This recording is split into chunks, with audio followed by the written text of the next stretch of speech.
Member for Dawson. Well, thank you very much, Mr Speaker. And notwithstanding any extraordinary intervention by the High Court, next week the Australian people will be asked a question about changing the definition of marriage, a fundamental building block of our society.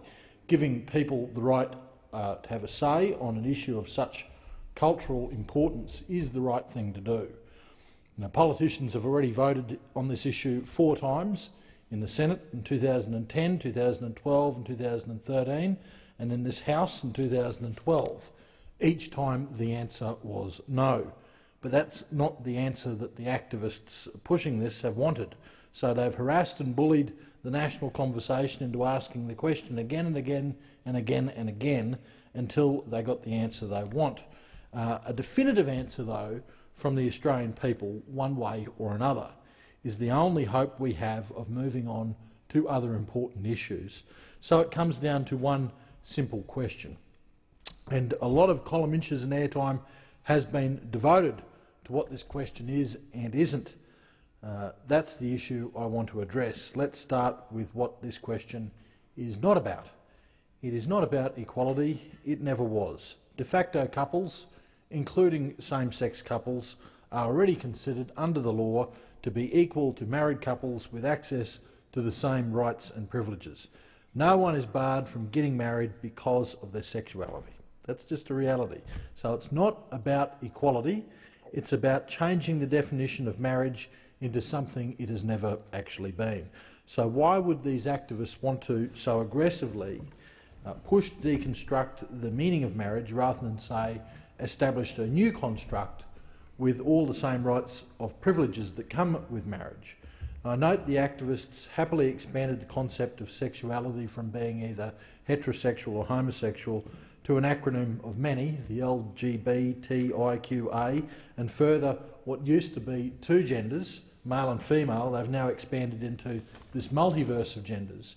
And that is the real driver here. And removing gender from marriage is just one part of this process. Gender will be removed from words, from jobs, names, institutions, schools, even birth certificates and passports. And people like to say that's a slippery slope argument, but this is a slippery plateau argument because these things are already happening around us. They'll be sped up if the answer to this plebiscite is yes. One collection of activist groups have made a declaration that not only calls for same-sex marriage but refers to gender classification as structural violence and calls for it to be removed from birth certificates and identification documents. It's already removed here in Canberra, in the ACT.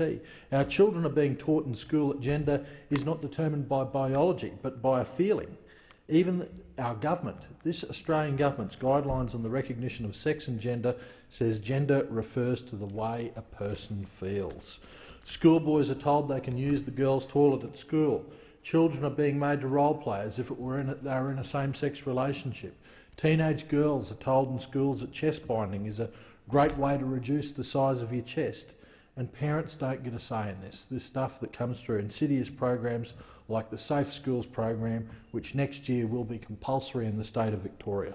Any education about marriage or sex must include education in this new universe, about this multiverse of possibilities. According to the Labor Party's policy platform, they are, and I quote, committed to making sex education inclusive of all sexualities and gender identities. And what's more, they're going to appoint a sheriff, an LGBTIQ sheriff, a new human rights commissioner, to ensure that it happens, and it happens in schools. But just how many genders will Labor pander to in this new world of sex education? Now, the New York City's Commission on Human Rights officially recognises 31 genders, and businesses risk a 6-figure fine for failing to accommodate them all and use the politically correct pronouns of each and every one. Researchers at QUT, the Queensland University of Technology, listed 33 gender options on their Australian sex survey, and the Gender Fluid Support website lists 114 different genders, none of which are male or female. Facebook gave 10 genders to choose from, but that wasn't enough, so now there's a custom button. Google pronounced it would support an infinite number of ways to express gender identity. This isn't a slippery slope. We are just sliding out of control, really. And a good place to start to regain control would be for people to vote no on this important question. to say no, supporting Australian law is not hate speech. Australian values are worth The member for preserving. Dawson's time has concluded.